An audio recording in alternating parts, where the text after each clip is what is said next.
Goeiemôre julle. Baie welkom by vanoggend se diens. Kom ons gee geleentheid vir die laastes wat inkom om hulle sitplekke in te neem en dan gaan ons begin.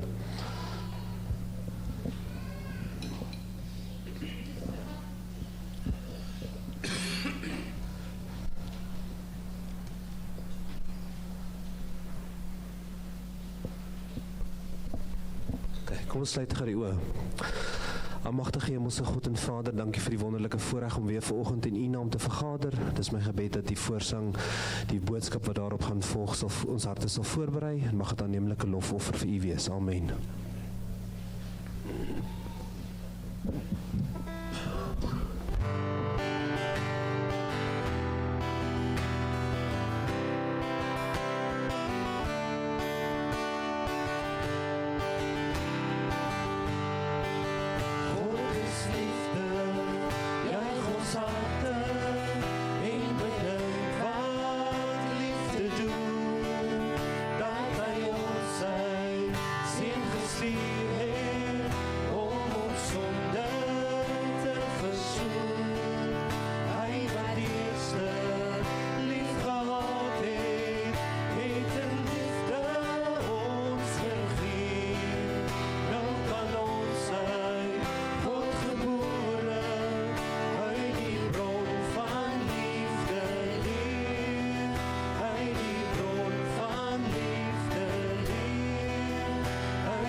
Heerlijk zal die vreugde doen.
Ons gaan 'n kanon probeer vanoggend, so die mans gaan saam met ons begin en dan gaan die dames invul daarna.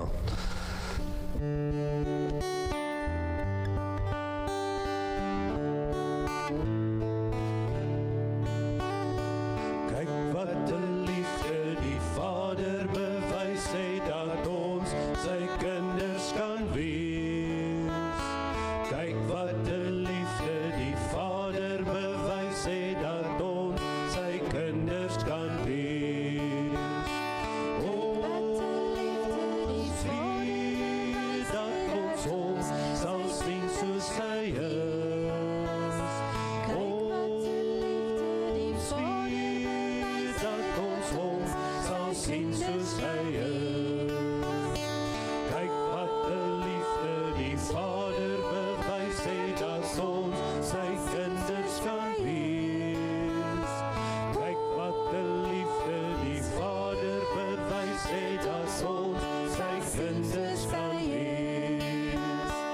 Ons weet dat ons hom sal sien soos hy is.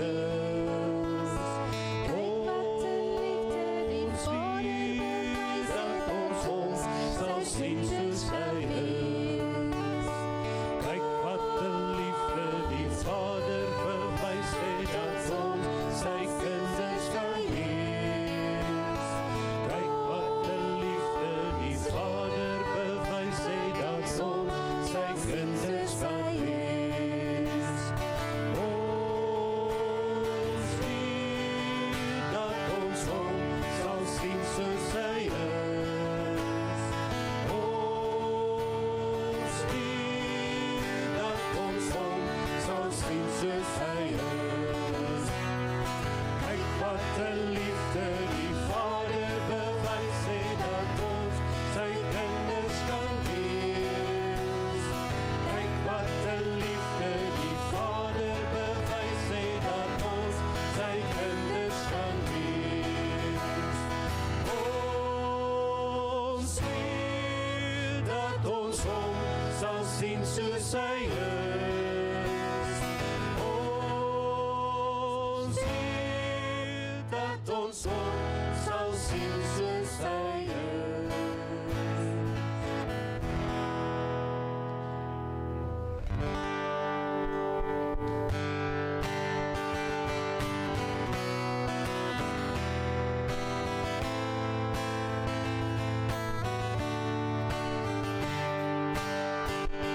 Ouders skyn en lig vir die nasies, 'n vreugde glans om die mense te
dinge word nietig en klein, by sy heerlikheid, liefde en lig.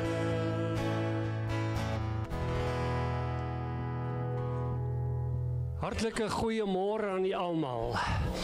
Ek is bly jy is uit die bed in die koue uit en dat u vanmôre hier saam met ons is en ons vertrou dat die Here ook vir ons baie ryklik gaan seën vanmôre.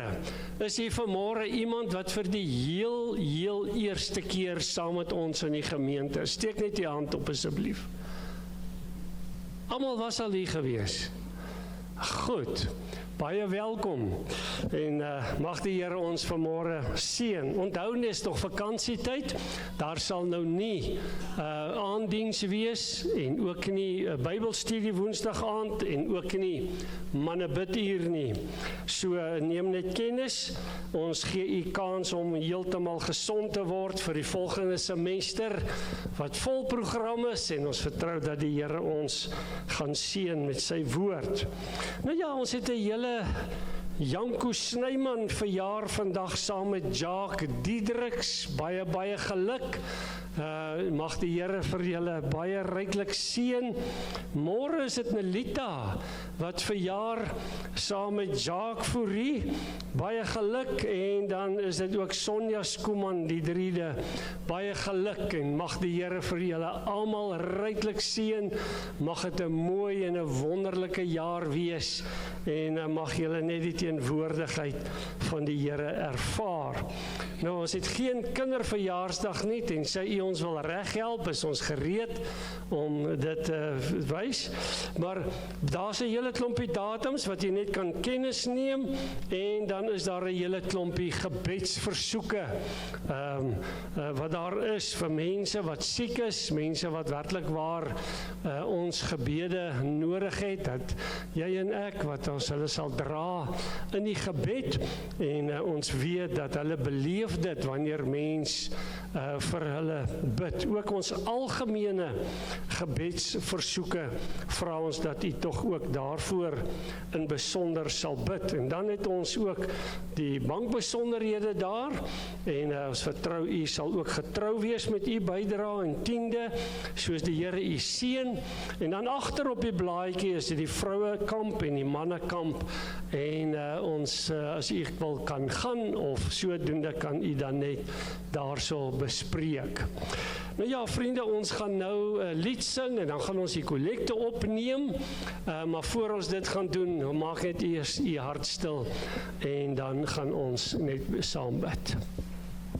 Here, ons gebed is vanmôre dat u lig sal stuur, Here, dat dit vir ons sal lei en sal bring na die heilige berg van God en na u woninge toe. Gemeente, genade, barmhartigheid en vrede word aan u geskenk van God ons Vader, die Here Jesus Christus sy Seun, en dit word ryklik vermenigvuldig in elkeen se lewe deur die werk van die Gees van God wat in ons midde is. Amen.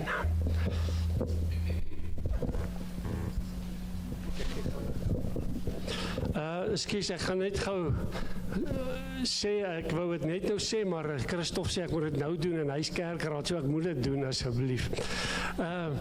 Vanmôre het ons vir Janrey Janke hierso.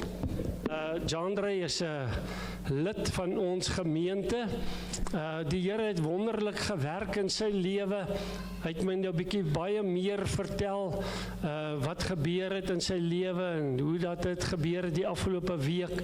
En dit is vir my so kosbaar hoe dat die Here werk. Dominee Barry het in sy lewe ingewerk, hulle het die woord gehoor, hy het hom getrek kerk toe en Dominee Ian Kutse het hier 'n reeks dienste gehou en daar het hy uitnodiging gemaak en Janrey het uitgekom en ek het die wonderlike voorreg gehad om saam met hom te kon bid en hom na die Here toe te lei. En so is hy vanmôre dan ook deur die Here geroep om kweekskool toe te kon gaan en sy eerste 6 maande is verby en hy het gevra, Dominee, mag ek preek asseblief? En ons wou hom 'n biduur gegee het en toe besluit die kerkraad daarom goedgunstig om hom 'n oggenddiens te gee. Nou wil ek net hierso inhak. baie keer dan slat mense se brein, se ore, alles slaan toe, as 'n dominee van 'n gemeente ons nou nie preek nie. So maar onthou net, dis die woord van die Here. Maak nie saak wie dit bring, of dit 'n kind is, of wie ook al nie, dis die woord van die Here. En ons wil vra dat u vir hom sal genadig wees. Dis sy heel eerste keer wat hy nou 'n boodskap gaan bring in 'n gemeente. Ons almal het maar daar begin, en ons wil vertrou dat die Here ook vir hom ryklik sal seën, en dat hy ook met baie kalmte gesalf sal word vanmôre, om sodoende dan ook die woord van die Here te bring. Baie dankie en baie welkom, Charlie.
Sê net gedankie. Dankie magtige Here Heer vir elkeen wat vanoggend sy offergawe gegee het. Mag ons bid dat die kerkraad dit alles sal gebruik tot eer en verheerliking van u koninkryk. Amen. Kom ons staan vir die volgende lied.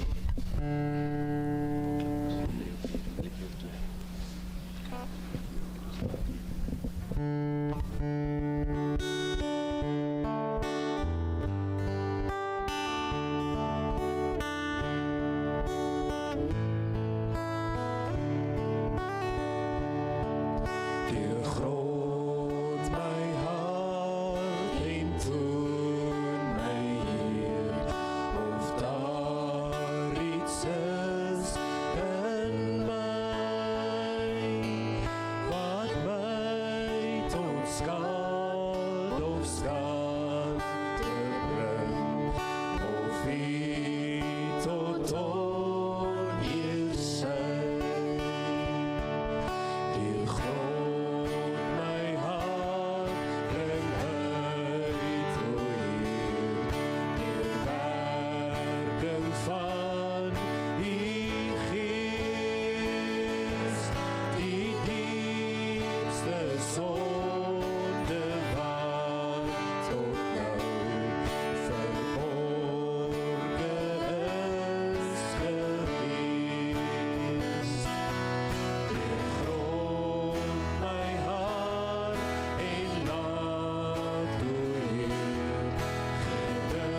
sal bly staan, dat ons vergader in gebed.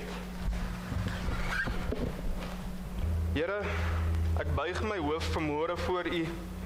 Ek wil vir U dankie sê vir hierdie voorreg, hierdie wonderlike voorreg om in my tuisgemeente my eerste preek te kan kom lewer, Vader. Ek dank U daarvoor. Ek vra dat U my werklik agter die kruis sal wegsteek, dat U woord werklik sal uitvloei na die gehoor, Vader. Ek bid vir elke siel in hierdie gehoor, elke persoon in hierdie gehoor, Here, dat elkeen se hart oopgesluit sal wees, dat die woord van U werklik in hulle harte sal werk en dat hulle dit baie, baie diep sal bære, dat wanneer hulle hier uitgaan, Vader, dat hulle dit sal lewe. Bid in Jesus naam alleen. Amen. Nou 'n hartlike goeiemôre aan die elkeen. Wat 'n wonderlike voorreg is dit om hier in my tuisgemeente te kan kom preek, veral my eerste preek, en ek is baie, baie opgewonde hiervoor. Ek wil net eerstens dankie sê aan die kerkraad dat hulle vir my hierdie geleentheid gegee het om hierdie te kan doen.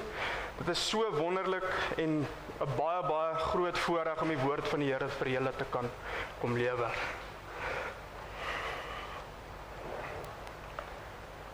Wil julle vra dat ons sal oopmaak die woord van God in Efesiërs 5 vers 1 tot 21.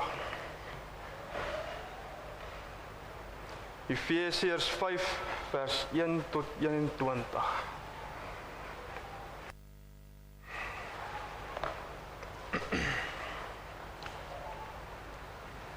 Lees vir julle. Wees dan navolgers van God, soos geliefde kinders, en wandel in liefde, soos Christus ons ook liefgehad het, en hom vir ons oorgegee het as 'n gawe en offer aan God tot 'n lieflike geur. Maar hoerery en allerhande onreinheid of hebsug moet onder julle selfs nie genoem word nie, soos dit die heiliges betaam. Ook nie gemeenheid en dwaase of lawwe praatjies wat nie pas nie, maar liewer danksegging. Want dit moet julle weet, dat geen hoereerder of onreine of gierigaard, wat 'n afgodedienaar is, 'n erfdeel het in die koninkryk van Christus en van God nie. Laat niemand julle met ydel woorde verlei nie, want daardeur kom die toorn van God oor die kinders van die ongehoorsaamheid. Wees dan nie hulle deelgenote nie, want vroeër was julle duisternis, maar nou is julle lig in die Here. Wandel soos kinders van die lig. Want die vrug van die Gees bestaan in alle goedheid en geregtigheid en waarheid, en beproef wat die Here welbehaaglik is. En hou nie gemeenskap met die onvrugbare werke van die duisternis nie, maar bestraf dit liewer. Want wat in die geheim deur julle gedoen word, is skandelik, selfs om te noem. Maar al die dinge wat deur die lig bestraf word, word openbaar, want alles wat openbaar word, is lig. Daarom sê hy, ontwaak jy wat slaap, en staan op uit die dode, en Christus sal oor jou skyn. Pas dan op, dat julle nougeset wandel, nie as onwyse nie, maar as wyse. En koop die tyd uit, omdat die dae boos is. Daarom moet julle nie onverstandig wees nie, maar verstaan wat die wil van die Here is. Moenie dronk word van wyn nie, daarin is losbandigheid, maar word met die Gees vervul. Spreek onder mekaar met psalms en lofsange en geestelike liedere. En sing en psalms sing in julle hart tot eer van die Here. Terwyl julle God die Vader altyd vir alles dank in die naam van ons Here Jesus Christus, en aan mekaar onderdanig is in die vrees van God. Net tot daar lees ons uit die wonderlike, onfeilbare woord van ons Here Jesus Christus. Ek wil uit ons skriflesing graag die 15de versie onder die aandag bring. Efesiërs 5 vers 15 het hierdie woorde: Pas dan op dat julle nougeset wandel.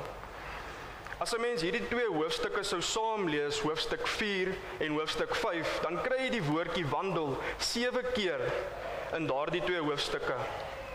Dit lyk vir my soos 'n baie belangrike woord, 'n sleutelwoord, in hierdie 2 hoofstukke. En ek gaan vir julle wys waar mense dit nou kry in hierdie 2 hoofstukke. In Efesiërs hoofstuk 4 vers 1 sê Paulus: "Wandel waardig die roeping waarmee julle geroep is." En hy praat met hierdie Efesiërs gemeente en hy sê vir hulle, die Here het hulle geroep uit die sonde, uit tot kinders van God. Hulle het tot bekering gekom, uit die duisternis tot die lig, onder die mag van Satan uit tot God. Nou is hulle kinders van die Here. Nou moet hulle lewe soos kinders van die Here, wandel waardig die roeping waarmee julle geroep is. En dan in Efesiërs 4 vers 17 sê hy vir hulle, dat ons nie meer moet wandel soos die heidene wandel nie. Dit beteken, ons het nou uit daardie heidendom ons tot die Here bekeer. Nou moet ons anders wandel as die sondaars. Ons moet nie meer lewe en wandel soos die heidene wandel nie. Ons moet nou lewe en wandel soos kinders van God wandel. En dan in Efesiërs hoofstuk 4 vers 22 sê hy, dat julle wat die vorige lewenswandel aanbetref, die ou mens afgelê het. Hy wys nou vir hulle daarop, hulle het nuwe mense geword, hulle was eers ongered, onbekeerd in die wêreld, in die sonde gelewe, maar hulle het nou daardie lewe afgelê. Nou moet hulle lewe soos kinders van die lig. En ons lees dit ook in Efesiërs 5 vers 2, wandel in liefde. Nou moet ons in liefde van die Here Jesus wandel. God lief hê met ons hele hart, ons medemens lief hê, soos Christus ons ook lief het. En dan in Efesiërs 5 vers 8 sê hy, wandel soos kinders van die lig. As jy ongered en onbekeerd is, dan is jy 'n kind van die duiwel en van die duisternis. En dan wandel jy soos 'n kind van die duiwel en soos 'n kind van die duisternis. Maar as jy jou uit die duisternis tot die lig bekeer, dan moet jy wandel soos 'n kind van God, soos kinders van die lig. En dan in die 15de versie sê ons teks van oordenking, sê die apostel Paulus, pas dan op dat julle nougeset wandel. Wandel nougeset. Nou as 'n mens hierdie tema sou neem van wandel, die kind van die Here se lewenswyse, dis waaroor dit gaan. Die manier waarop ek lewe, my wandel. As ons daardie tema sou neem en reg deur die Nuwe Testament sou gaan, is daar geweldig baie inligting daaroor, veral uit die pen van die apostel Paulus. Hy skryf byvoorbeeld in 1 Tessalonisense 4 vers 12, wandel welvoeglik. Petrus skryf in 1 Petrus 3 vers 2, hy praat van 'n godvreesende wandel. 2 Petrus 3 vers 11 praat van 'n heilige wandel. 1 Petrus 1 vers 15 en 16, maar soos hy wat julle geroep het heilig is, moet julle ook in julle lewenswandel heilig word. Want daar is geskrywe, wees heilig, want ek is heilig. So op hierdie tema is daar baie klem in die Nuwe Testament. It's not your talk, my friend, it's your walk. Dis hoe jy wandel, dis hoe jy lewe, daar's geweldig baie klem in die Bybel daarop. Jy kan al die waarheid glo, jy kan al die kennis omtrent die waarheid het, maar as jy nie daarvolgens lewe nie, dan is die feit dat jy dit alles weet, nutteloos, waardeloos. Kennis sonder toepassing is waardeloos. Maar die vraag kan nou gevra word, waarom word daar soveel klem gelê op wandel? Waarom haal die Nuwe Testamentiese klem, veral op hierdie 2 hoofstukke, hierdie klem op die lewenswandel? Hoekom moet ons oppas hoe ons wandel? Pas dan op dat julle nougeset wandel. Hoekom moet ons nougeset wandel? Hoekom moet ons heilig wandel? Hoekom moet ons in liefde wandel? Hoekom moet ons wandel soos kinders van die lig en nie meer wandel soos kinders, soos die heidene in duisternis nie? Hoekom? Hoekom die klem? Die rede daarvoor is die tema van die boodskap. Pas op hoe jy lewe, want jy word dopgehou. Jy word dopgehou. Daar is mense wat na jou kyk. Baie oë is op jou lewe gerig. Jy word agtervolg sonder dat jy dit weet. Jou lewe word bespied. Dit word gelees. Dit word deeglik en fyn dopgehou. Daarom pas dan op dat jy nou geset wandel. Ek wil vanmôre veral praat van 4 pare oë, as ek dit so mag stel, wat mense dophou. En daarom hierdie tema, pas op hoe jy lewe, want jy word dopgehou. Daar is oë wat gedurig na jou kyk. En die eerste paar oë waarna ek wil verwys, wat gedurig na jou kyk, is die oë van die lewende God. Die Bybel sê dit. Ja, die Bybel sê, op elke plek is die oë van die Here, en hy beskou opmerksaam die goeies en die slegtes. Spreuke 15 vers 3. En op hierdie plek vanmôre, in hierdie kerk van Hartbeespoort, in die suidpunt van Afrika, in daai spesifieke sitplek waar jy sit, is die oë van die Here. Daar staan in Hebreërs 4 vers 13, daar is geen skepsel onsigbaar voor hom nie, maar alles is oop en bloot voor die oë van hom met wie ons te doen het. Die Bybel sê die oë van die Here deurloop die hele aarde, om diegene kragtig te ondersteun wie se hart onverdeeld op hom gerig is. Ons lees in Psalm 14 vers 2, die Here het uit die hemel neergesien op die mense kinders, om te sien of daar iemand verstandig is wat na God vra. Oor en oor sê die Bybel dat daar is oë, die oë van God wat uit die hemel uit neerkyk en almal raak sien oor die hele aarde beweeg. En op elke plek op hierdie aarde is daar oë van die Here wat na ons kyk. En ons lees dit self in die boek Genesis, hoofstuk 6 vers 5. Toe die Here sien dat die boosheid van die mens op die aarde groot was en al die versinsels wat hy in sy hart bedink, altyd deur net sleg was, het die Here berou dat hy die mense gemaak het en daar is smart in sy hart. Weet jy my vriende, dat God die Vader het ook emosies? Hy beleef smart wanneer hy uit die hemele neerkyk en die mense wat hy gemaak het, God onteer en God terg, en in sonde ploeter soos 'n vark in modder. En as die Here dan uit die hemele kyk, dan beleef die Here smart. Want jy sien, die Here bedoel goeie dinge vir ons, mensekinders. Die Bybel sê die Here koester gedagtes van heil oor ons en nie onheil nie, om ons 'n hoopvolle toekoms te gee. Die Bybel sê God is lief vir jou. God wil die beste vir jou hê. Hy het jou gemaak met 'n skepingsdoel wat hy in gedagte gehad het. En as hy dan uit die hemel neerkyk op ons, dan wil hy hom graag oor ons verbly. Hy wil nie oor ons smarte hê nie. Elke pa en elke ma, elke ouer, ouma en oupa, as hulle kyk na hulle kinders en hulle kleinkinders, dan wil hulle trots wees op daardie kinders. Hulle wil sien dat hierdie kinders goed en mooi lewe, dat hulle prestasies bereik, dat hulle gelukkig sal wees. Daar moet hierdie trots wees. En ek glo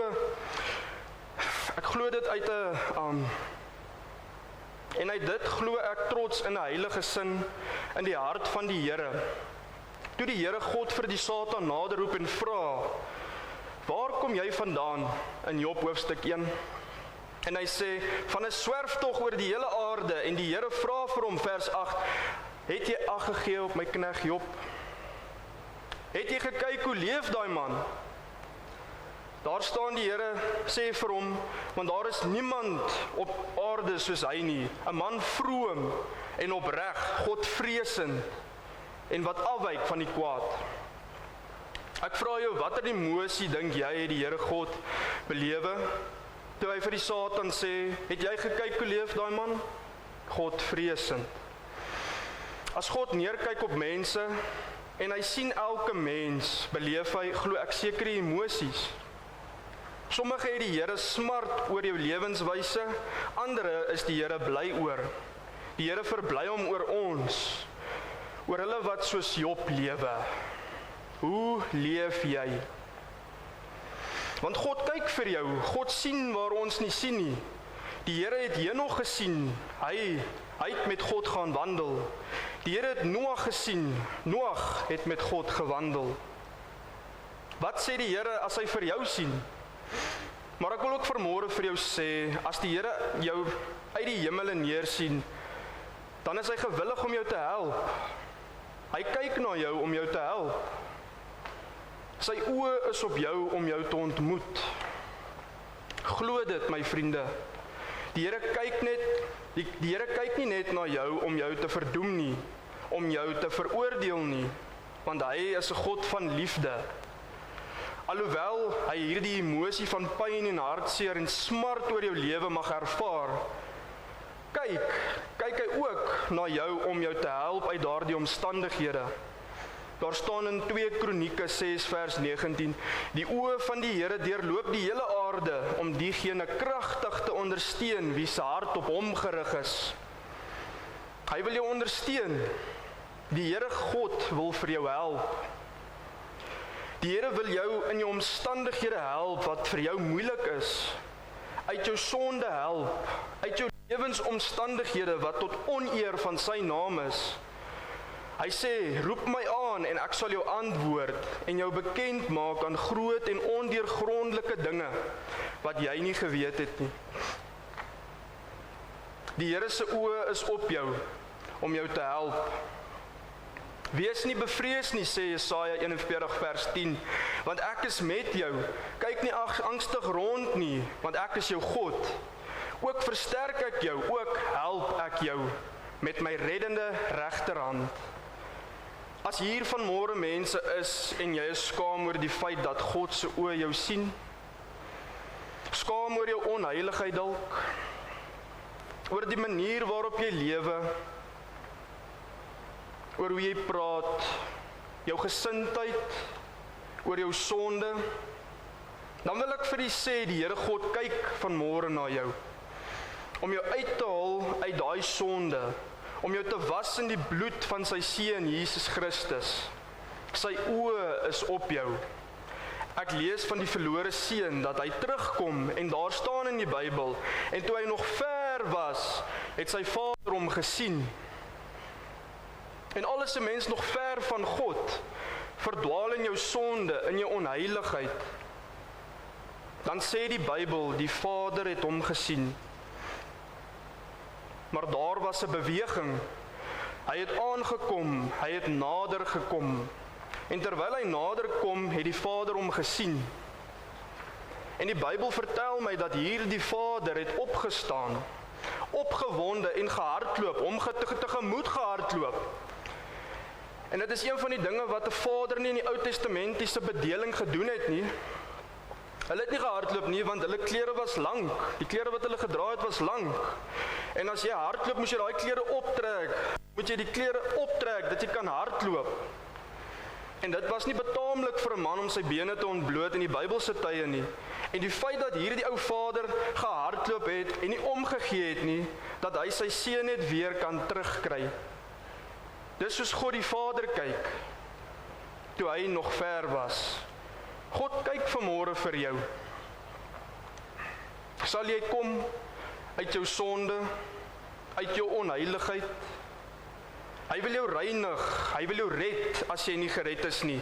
Hy wil jou heilig, want hy is lief vir jou. Pas op hoe jy lewe, want daar is oë wat na jou kyk. Daar is 'n tweede paar oë waarna ek wil verwys, en dit is die oë van Satan. Ja, so seker as wat ons vanmôre hier sit, is dit nie net die oë van God wat op ons is nie, wat ons dophou nie. Daar is ook 'n ander paar oë wat ons bespied, haar fyn dophou, beter as wat jy besef. Weet jy dat die Here Jesus vir Petrus Simon, sê vir Petrus Simon, Lukas 22 vers 31, Simon, Simon, kyk, Die Satan het vurig begeer om julle, dis sy groepie disippels, soos koring te sif, vers 32, maar ek het vir jou gebid, dat jou geloof nie ophou nie. En ek kan maar daardie woorde van môre aanhaal, want dis ook op elke kind van God, van toepassing van môre. Ek kan maar jou naam hier noem en sê, Petrus, Petrus, die Satan het vurig begeer, sy oë is op jou, hy hou jou dop, hy wag vir die regte oomblik, om jou soos koring te sif. Hoor wat skryf Petrus in 2 Petrus 5 vers 8. Die duiwel loop rond soos 'n brullende leeu, en hy soek wie hy kan verslind. Daar is iemand met oë wat rondloop. Wie kan ek verslind? Wie se lewe kan ek verwoes? Wie se lewe kan ek in die hande kry? Wie gee vir my net die pinkie van hulle hand, sodat ek die hand sal gryp? Ek wil hom verwoes, ek wil haar verwoes, want hy is 'n mensemoordenaar. Die dief in Johannes 10 vers 10 kom om te steel, om te slag, om te verwoes. Daar is iemand wie se oë op jou gerig is. Hy wil jou geluk steel. Hy wil jou gesondheid steel. Hy wil jou huwelik steel.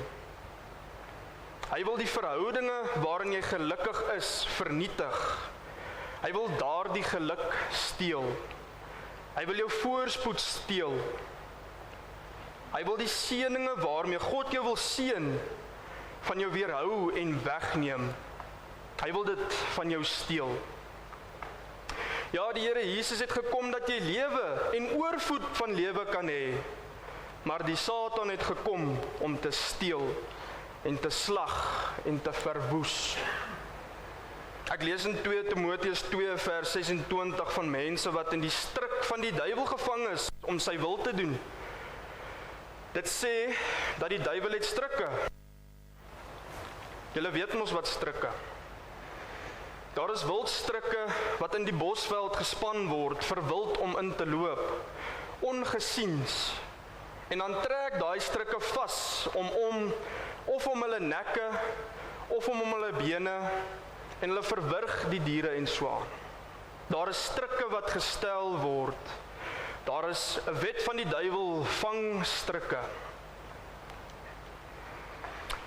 En hy lê dit. Dit is amper soos landmyne op ons lewenspad. Pas op, vriende. Pas op dat jy nou geset wandel. Daar is iemand wat kyk hoe jy loop en hy span die strikke. En daar is mense, sommige van hulle kinders van die Here, wat in hierdie sielevijandse strikke vassit van môre, deur hom gevang om sy wil te doen. Ja, jy het eenmaal tot bekering gekom, maar jy is vasgevang in 'n lewenswyse wat tot oneer van God is.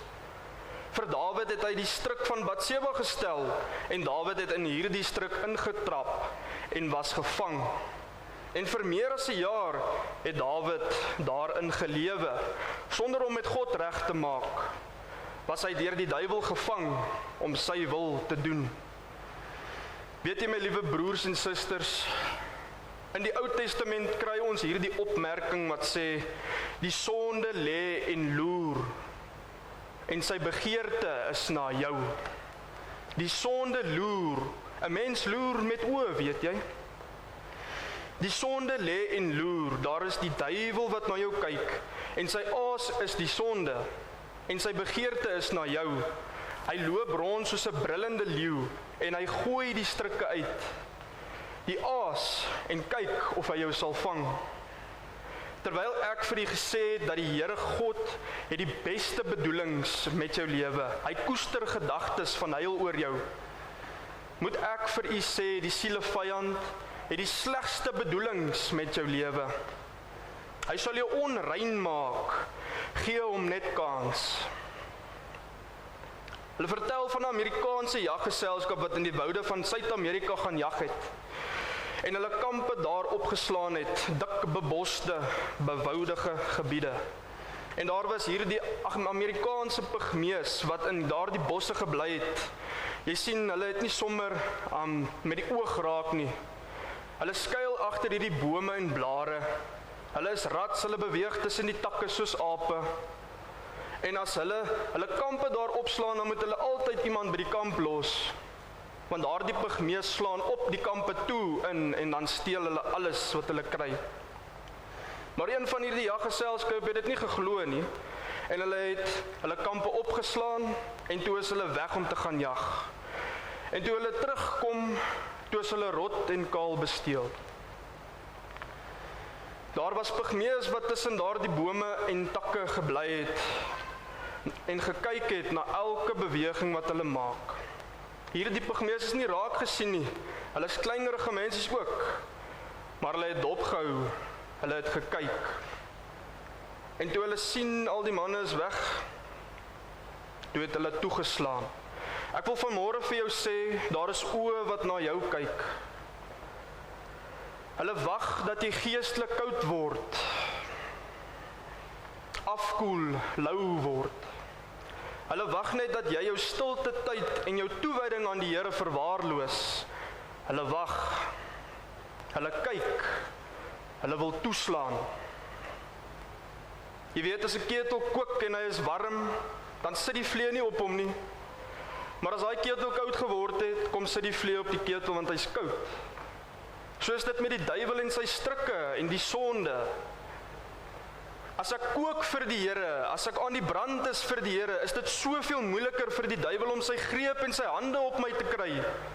Maar as ek koud word, as ek geestelik agteruit gaan, as ek terugval, as ek my geestelike lewe, my groei en my dienswerk verwaarloos, dan is die sonde baie naby. Dan is die strikke baie groter en nader. Pas op, my vriende, dat jy nou geset wandel. Maar daar is 'n derde paar oë, ons noem dit die oë van die wêreld. Dit is nou die oë van die goddelose, onbekeerde wêreld. En Jesus het gesê vir sy disippels, hy het gesê, hierdie wêreld sal julle haat. Hy sê die wêreld het my voor julle gehaat. Jesus sê vir sy disippels, in hierdie wêreld sal julle vervolging hê. En my vriende, ek wil net vanmôre weer vir die kinders van die Here sê, as ons volgelinge van Jesus word, dan sal presies dieselfde wat met Jesus gebeur het, met ons gebeur. Hulle sal die kinders van die Here ook haat. Hulle sal, omdat hulle Jesus vervolg het, ons ook vervolg.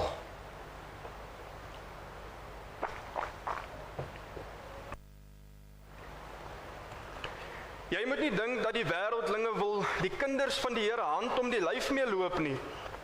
Nee, die Here Jesus sê vir sy disippels, ek stuur julle so skape onder die wolwe. Wie is die wolwe? Die wêreld. En ons weet wat maak 'n wolf met 'n skaap. Hy vat hom nie vir 'n piknik nie. Hy verskeer hom, hy vreet hom op. En dit is presies wat die wêreld met die ware kinders van God doen. Want hulle het dit met die Here Jesus Christus gedoen. Vriende, ek lees van die Here Jesus, hoe dat hierdie kritiese oog van die wêreld op hom gerig was. Ek lees dit in Markus 6 vers 19. Herodias het 'n oog op hom, dis Johannes die Doper, gehaat en wou hom om die lewe bring. En sy kon nie. Waarom sou mens iemand soos Johannes die Doper om die lewe wou bring? Ek meen, hy was mos 'n goeie man, was hy nie? Hy was mos 'n gesalfde van die Here. Hy was die voorloper, die wegbereider van die Here Jesus. Hy was mos hier die heilige man van God, van al die Ou Testamentiese profete, niemand groter as hy nie. Johannes die Doper, waarom sou iemand hom om die lewe wou bring? Herodias veral. Dis omdat Johannes die Doper die waarheid gepraat het, dis omdat hy die woord van die waarheid gepraat het, dis omdat hy God se mondstuk was, dis omdat hy die boodskap reguit verkondig het. Dit is jou nie geoorloof om met hierdie man getroud te wees nie. Herodias het 'n ongeoorloofde verhouding gehad met koning Herodes. Sy het nie daarvan gehou nie en sy het die wolf geword. En Johannes die Doper, die skapie, en 'n wolf verskeer 'n skaap. En sy het die oog op hom gehou.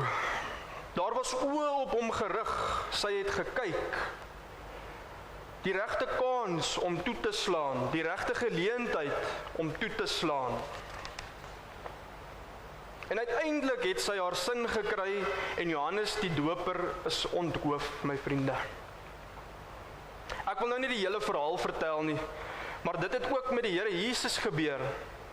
Daar was kritiese oë wat na hom gekyk het.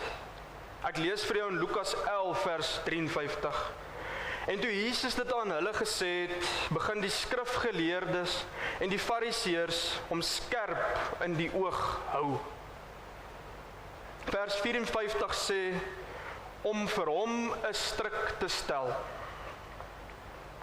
Kan die Bybel dit duideliker stel? Wêreldlinge, ongeredde, goddelose, duiwelskinders waar tussen ons lewe, wat vir jou dophou, glo my. As jy jou sout werd is, as jy lig is, sal die duisternis jou haat. Nie omdat jy teenoor hulle sleg of goed geleef het, nie, uit beginsel, uit 'n heilige lewe. Alles hulle hoe vriendelik teenoor ander, is 'n boodskap na die ongeredde wêreld. Hulle beleef dit nie goed nie. Luister, die mense wat vanmôre hier verby gery het, by die kerk op pad na die plesierplekke van die wêreld te leef, hulle het sommige van julle ouens gesien, wat kerk toe kom, en net die feit dat hulle gesien het, jy kom kerk toe, het by hulle nie goed afgegaan nie. Glo jy dit? Want daar is een of ander boodskap wat daaruit kom, 'n heilige lewe praat sonder woorde. En so het die Here Jesus se lewe gepraat, vriende. En al was dit kerkmense, het hulle nie van hom gehou nie. En hulle het hom skerp in die oog gehou.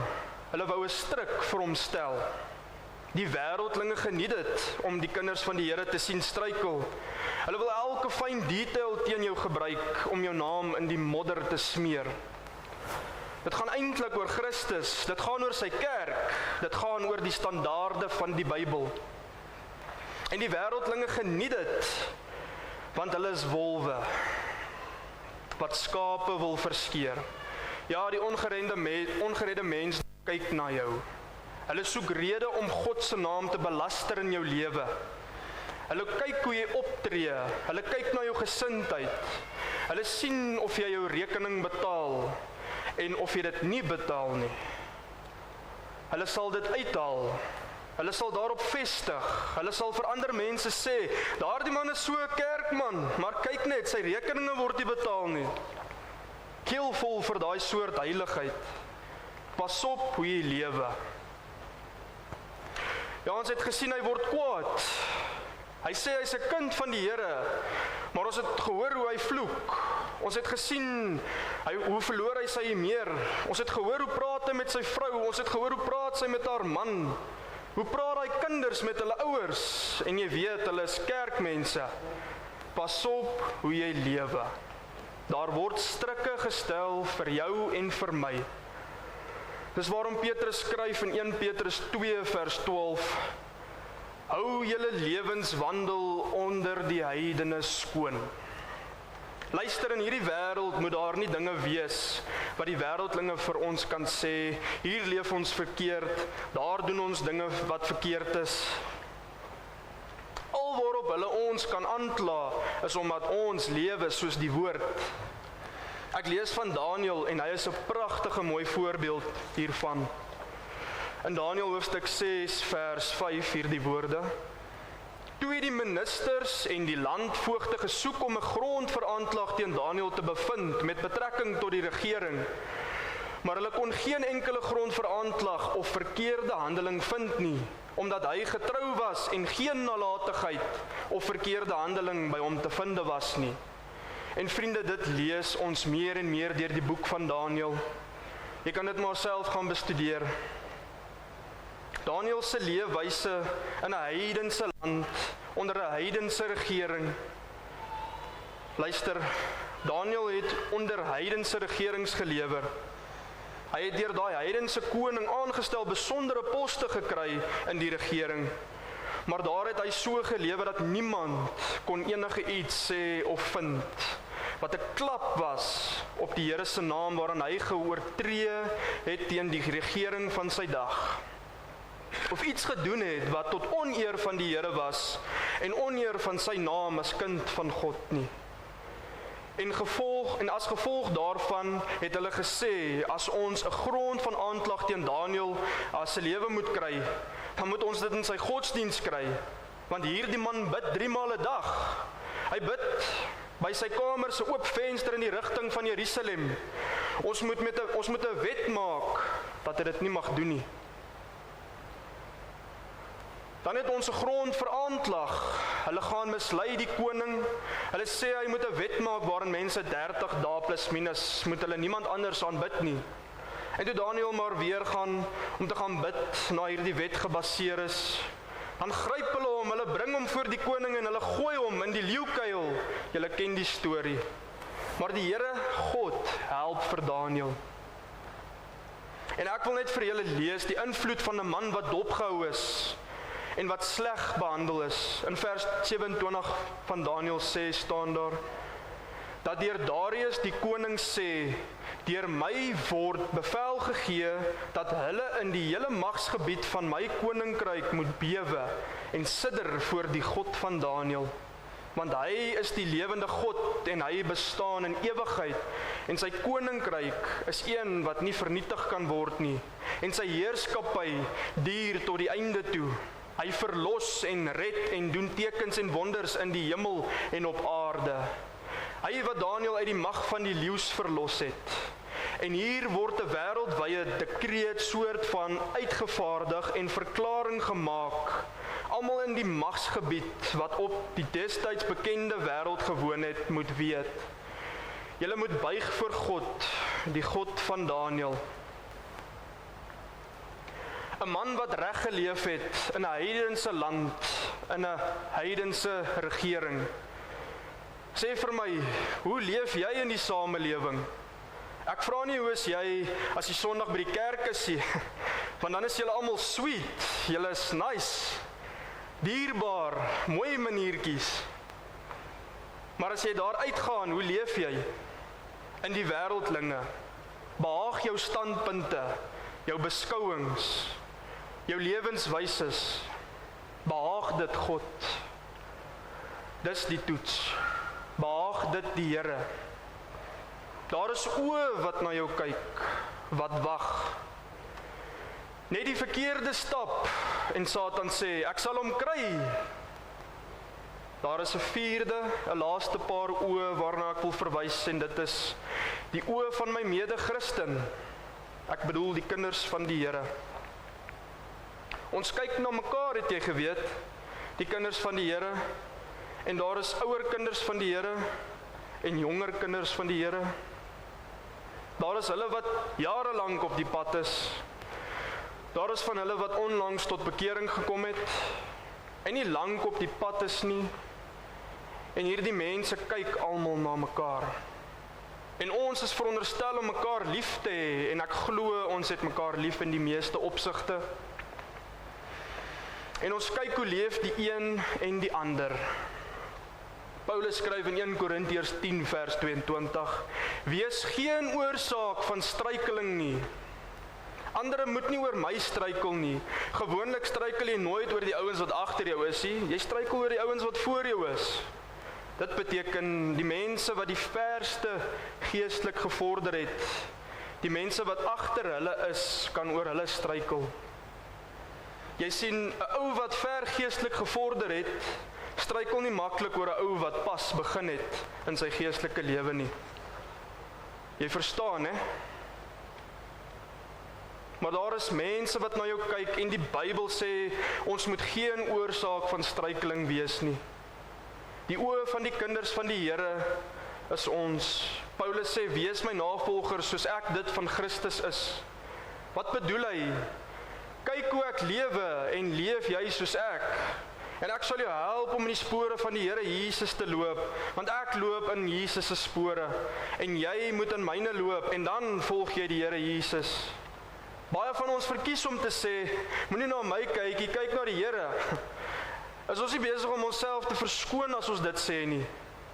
Ons moet eintlik in die voetspore van Jesus loop en 'n voorbeeld wees vir die jonger Christene. Toe ek onlangs tot bekering gekom het, het ek ouer Christene geken. En ek het hulle gesien. Ek sien hulle nou nog. En hulle was en is vir my 'n toonbeeld van manne en vroue wat die Here liefhet en dien.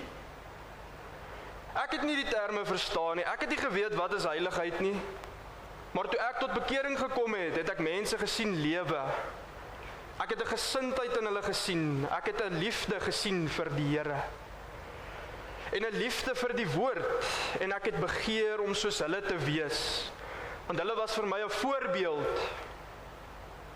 En nou wil ek vir julle vra of die jong Christene nog na julle kan opkyk en doen soos julle doen. En leef soos julle leef. Maar Paulus sê ook vir die jong Christene, wees 'n voorbeeld. Hy sê vir die jong man Timoteus, wees 'n voorbeeld vir die gelowiges in woord, in wandel, in liefde, in gees, in geloof, in reinheid. Wees 'n voorbeeld. Mense kyk na jou. Leef 'n voorbeeld. Leef altyd 'n voorbeeld. Leef soos die Bybel en Jesus wil hê jy moet lewe. Volg hom na, leef in sy voetspore, dan sal jy altyd 'n voorbeeld wees. Leef nougeset, die Bybel sê, pas dan op dat jy nougeset wandel. En daardie woordjie nougeset kan ek nie beter omskryf as 'n kat wat op 'n muur loop en op daai muur, aan die bokant van die muur in die sement wat daar gesit is daar sulke glasstukke gebreek en onderste bo gesit met die skerppunte na bo sodat niemand daaroor moet klim nie. Maar nou klim die kat op daai muur. Nou loop hy tussen daai glasstukke. Loop hy deur versigtig, sit hy die een voet voor die ander. En hy kyk presies waar gaan hy die volgende voet sit. En hy loop deur. Nou geset. Pas dan op dat jy nou geset wandel. Loop voor jou kykende. Kyk vriende, daar is oë wat na jou sal kyk. Leef versigtig. Leef in die voetspore van die Here Jesus. Want jou mede-Christen kyk na jou. Daai man is 'n dominee sê hulle. Maar kyk wat maak hy. Daai man is 'n ouderling en 'n diaken. Maar kyk hoe leef hulle, kyk wat maak hulle. En daardie persoon is so hierdie voorbok as ons Sondag by die kerk kom. Maar kyk net 'n bietjie hoe leef hulle by hulle huise. En wat maak hulle in hulle sport en in hulle aftye. Hoor 'n bietjie hoe lê hulle naam in die dorp rond. Vir al die goed wat hulle hier in die dorp doen. Wat tot oneer van die Here is. As jy 'n kind van God is, dan is sy naam voorop. Hy moet geëer word. Hy moet verheerlik word deur jou lewenswyse. Ons kinders kyk na ons. Julle kinders kyk na julle. Ja, die kinders in ons huis kyk na ons. Ons moet nougeset wandel. Hulle sal nie altyd daarvan hou nie as ons nougeset wandel nie. Maar dit trap die regte voorbeeld. Of hulle gaan kies om dit te volg agterna, is hulle saak, want mense het 'n vrye keuse. Maar hulle sal altyd weet wat die regte voorbeeld is, om nougeset te wandel. En dit behoort nie 'n inspanning vir die kind van God te wees nie. Dit behoort nie 'n lewe van reëls, regulasies, wette te wees nie. Om nougeset te wandel, hoef nie 'n lewe van inspanning te wees nie. Dit is die natuurlike uitvloei van 'n geesvervulde lewe. 'n Godvrugtige geesvervulde lewe. Christus gesinde lewe. Daarom is dit belangrik om soos in Efesiërs 5 vers 18 sê, met die Gees vervul te word. Pas dan op dat julle nougeset wandel. Vers 18, word met die Gees vervul. My vriende, as ek 'n geesbeheerde lewe het, dit is 'n geesvervulde lewe, dan beheer die Heilige Gees. Hy lewe die lewe van Christus in my, deur my. Ek hoef nie in te span nie, ek moet net oorgee. Ek moet net erken, ek het 'n vleesbeheerde lewe in plaas van 'n geesbeheerde lewe. Ek is dan eerder vol van die gees as wat ek vol is vol van myself is. En ek moet leeggemaak word van myself en van die gees wat God volgemaak en van die gees van God volgemaak word. Dan is die uitvloeisel van 'n doodnormale lewe, 'n geesbeheerde lewe, se heilige wandel. Dit is 'n wandel waarna mense kan opsien. So ek probeer nie in my pasoppens wees elke oomblik nie. Die gees van die Here help my om reg te lewe. Hy beheer my, soos 'n perd deur 'n toom beheer word. Beheer die Heilige Gees my lewe. Dit help my om reg te lewe. Ja, ons moet nog versigtig wees. Ja, ons moet nog oppas, soos ek gesê het. Maar dit word maklik gemaak deur die Gees wat in my woon en beheer van my lewe het. Pas op hoe jy lewe. Pas op hoe jy wandel. Want daar is mense wat na jou kyk. Jy word dopgehou. En as daar iemand vanmôre hier sit wat voel hulle lewe nie 'n geesvervulde lewe, wat voel hulle lewe nie 'n geesvervulde lewe nie. Vandag is jou kans om jou saak reg te maak met God. Om jou te vervul met sy gees en jou te verlos van die Satan se mag oor jou lewe. Sodat jy kan wandel soos 'n kind van die Here. Amen. As jou saak nie reg is vandag met die Here nie, ek nooi u hartlik uit om vorentoe te kom met afloop van die diens. Ek sal hier voor wees, Dominee Johan sal hier voor wees en 'n mede-kweekskoolstudent Emja, hy sal hier voor wees, hy saam met my eerste jaar. Ons sal vir u wag hier voor en met u gesels. Ek vra dat ons harte sal stil maak. Almagtige Heer en Hemelvader, Here, ek buig my hoof voor u vanmôre. Daai boodskap wat ek vir die gemeente gebring het, Here, ek hoop dat elke woord vasgeslaan het in elkeen se hart, Here. Ek hoop dat die gereddene Christene, Vader, dat hulle wat ook al lerend was vir hulle, Here, dat hulle dit sal gebruik en toepas in hulle lewe. En Vader, ek bid as jy 'n ongeredde persoon in hierdie gehoor sit, dat hulle na vore sal kom, Here, dat hulle saak met u sal regmaak vandag nog. Dat hulle 'n totale oorgawe sal gee aan u. Bid hierdie alles in Jesus naam, Here. En Vader, ek wil ook net vra dat daar waar ons by daai deur gaan uitloop na hierdie diens, dat ons nougeset sal wandel, Here. Dat ons kinders van die lig sal wees, Here. Dat ons soos kinders van die lig sal wandel. Dat ons 'n voorbeeld sal wees vir ander mense, Vader. Ek bid dit in Jesus naam alleen. Amen. Ek wil vra dat ons sal staan vir die laaste lied, dat ons hartlik saam sing. Ek wil wandel op u Godsweg, neem my lewe hier en nou.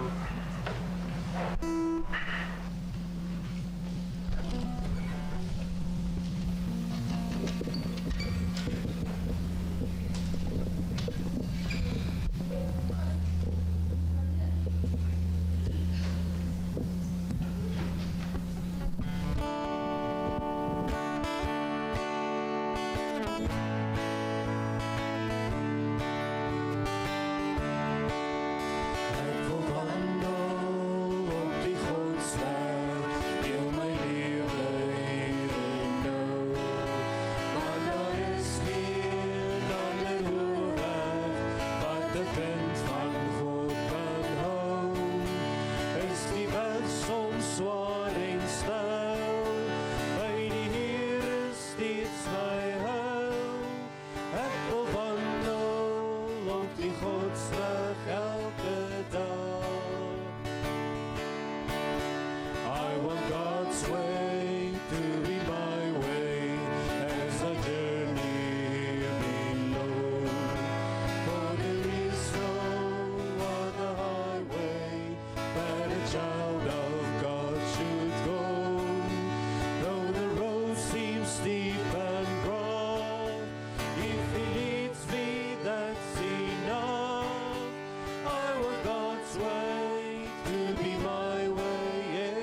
spreek nou die seën van die Here oor julle uit. Mag nou die genade van ons Here Jesus Christus, die liefde van God en die opsoekende gemeenskap van die Heilige Gees met u elkeen wees. Amen.